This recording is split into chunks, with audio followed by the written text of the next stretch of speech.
Ranch Express Courier Private Limited. Domestic International Cargo. உங்கள் இல்லம் தேடி வந்து கொரியர் புக்கிங் டெலிவரி செய்து தரப்படும்.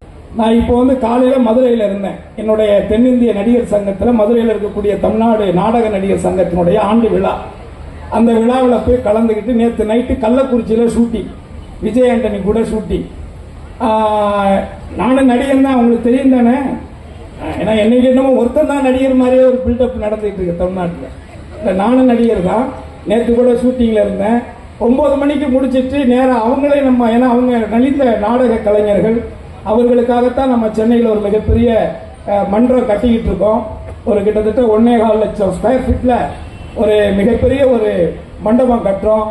அந்த மண்டபம் கூட வழக்கு அப்படி இப்படின்னு சொல்லி நிறைய தலைப்பாடுகள் இருந்தாலும் கூட இன்னைக்கு அந்த தென்னிந்திய நடிகர் சங்கத்தினுடைய வானுயர எழுப்பக்கூடிய அந்த மண்டபம் உருவாகுவதற்கு உறுதுணையாக, உண்மையிலேயே அது மீண்டும் எழுச்சி பெறுவதற்கு எங்களோடு எங்களாக நடிகர் சங்கத்தில் ஒருவராக நடிகராக எங்களோடு நிற்பவர் தமிழகத்தினுடைய துணை முதல்வர் உதயநிதி ஸ்டாலின். இந்த இடத்துல அவர் கொடுத்தது மட்டுமில்ல, அவர் கொடுத்தார் 1 கோடி ரூபாங்கிறது மட்டுமில்ல, டொனேஷன் நிறைய நடிகர்கள் கொடுத்திருக்கிறாங்க, நம்ம இல்லைன்னு சொல்லல.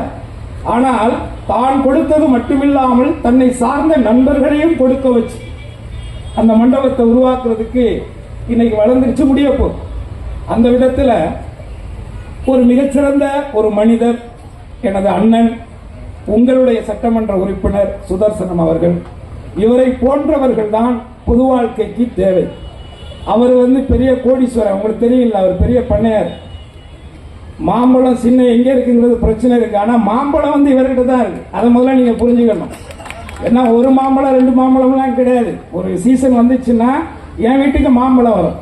என் தோட்டத்தில் நான் ஒரு சிவகங்கையில் ஒரு சின்னதாக ஒரு 15 ஏக்கர்ல ஒரு இடம் வாங்கி நானே அந்த கொரோனா டயத்தில் கஷ்டப்பட்டு அதை உருவாக்கினேன். அதில் மாம்பழம் முதமுன்னு காய்ச்சி அதை பேக் பண்ணி கொண்டாந்து என் பொண்டாட்டி கிரேஸ் கிட்ட கொடுத்தேன். அதை சாப்பிடும்போது ஒரே அழுக. ஏன் கிரேஸ் ஒரு மாம்பழத்துக்கு அழுகிற அப்படின்னு கேட்டேன். இல்ல இத்தனை வருஷம் சுதர்சனம் தானே நம்ம கொடுத்துட்டு இருந்தாரு, இப்ப நம்ம தோட்டத்திலே நமக்கு வந்துருச்சேன்னு சொல்லி சந்தோஷப்பட்டான். அதையும் நான் சொல்லிடுறேன். அதனால நல்லவர்கள் கிடைப்பது அரிது. ஔவையார் சொன்னது மாதிரி அரிது அரிது மானிடராய் பிறத்தல் அரிது, மானிடராய் பிறப்பினும் கூன் குருடு செவிடு வேடி நீங்கி பிறத்தல் அரிது.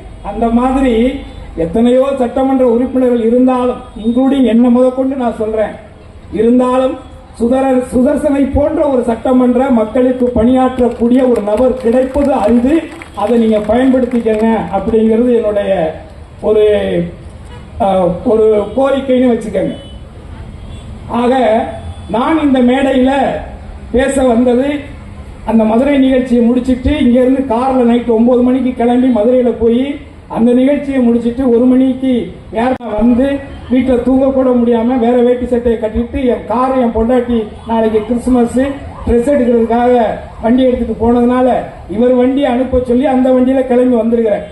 நான் பெரிய ஆளா சின்ன ஆளாங்கிறது மேட்ரு இல்லை. ஆனால் ஒரு நல்ல மனுஷன் ஒரு நிகழ்ச்சிக்கு முதல்ல கூப்பிட்டுருக்காரு, எப்படியாவது போயிடணுங்கிறதுக்கு தான் நான் வந்தேன். வந்ததுக்கு அப்புறம் தான் ஒன்றிய செயலாளர் கருணாகரங்கிறதா எனக்கு தெரியும். இங்க இருக்க இப்போ உங்க எல்லாரையும் பார்க்கக்கூடிய ஒரு வாய்ப்பு எனக்கு கிடைச்சிருக்கு. அதனால என்ன விஷயத்துக்காக இவர் கூப்பிட்டாரு, அதுக்காக வந்தோம். நான் என்ன உங்ககிட்ட சொல்லணும்னு நினைக்கிறேன் அப்படின்னா, நான் நடிகராக இங்கு வரல.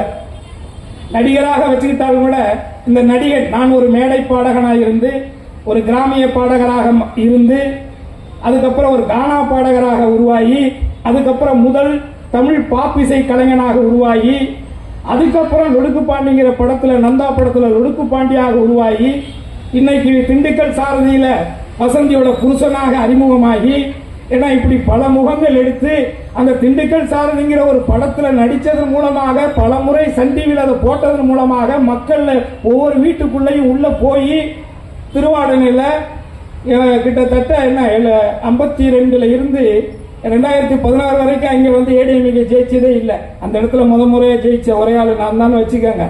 பட் இருந்தாலும் இந்த பதவிகளை எல்லாம் பெற்று இன்றைக்கு நான் ஒரு மனுஷனா இந்த உங்களுக்கு முன்னாடி நிக்கிறேன் அப்படின்னா, இதற்கு காரணகர்த்தா யார்? ஒரு கலைஞனாக வளர்ந்து நிற்கக்கூடிய நான் யார்?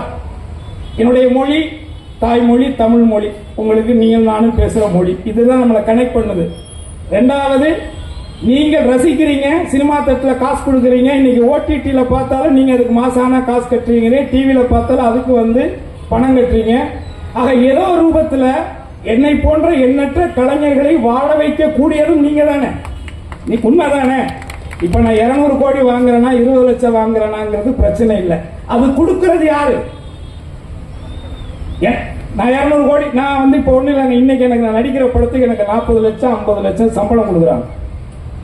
நான் எல்லா படம்லாம் நடிக்க மாட்டேன்.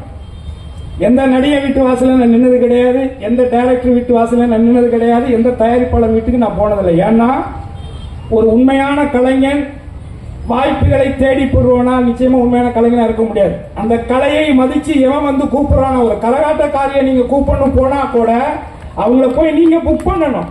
ஒரு கச்சேரிக்காரனை கூப்பிட போனா கூட நீங்க அவனை போய் புக் பண்ணணும். அப்பதான் அந்த கலைக்கு நீங்க மரியாதை கொடுத்து கூப்பிடுறீங்கன்னு அர்த்தம். சோ நான் கொஞ்சம் அந்த மாதிரியான விஷயங்கள்ல கொஞ்சம் சின்ன வயசுல இருந்து கஷ்டப்பட்டு இந்த இடத்துக்கு வந்தால் branch express courier private limited domestic international cargo உங்கள் இல்லம் தேடி வந்து கொரியர் புக்கிங் டெலிவரி செய்து தரப்படும். என்றும் உங்களுடன் மை இந்தியா. முக்கிய செய்திகளை உடனுக்குடன் தெரிந்து கொள்ள சப்ஸ்கிரைப் பண்ணுங்க, பெல் பட்டனை பிரஸ் பண்ணுங்க. என்றும் உங்களுடன் மை இந்தியா.